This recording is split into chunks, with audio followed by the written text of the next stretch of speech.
Hey guys, welcome back. Today I'm showing you the only 5 exercises you need to build a solid chest at home. No equipment, just your body. First, classic push-ups. Keep your hands slightly wider than shoulders and lower your chest with control. This is your bread and butter chest builder. Second, wide push-ups.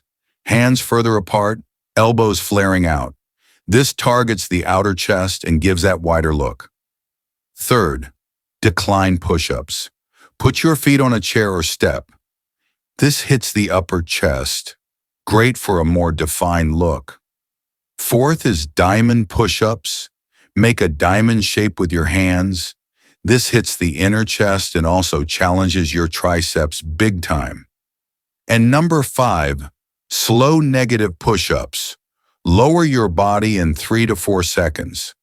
This increases time under tension and boosts muscle growth fast.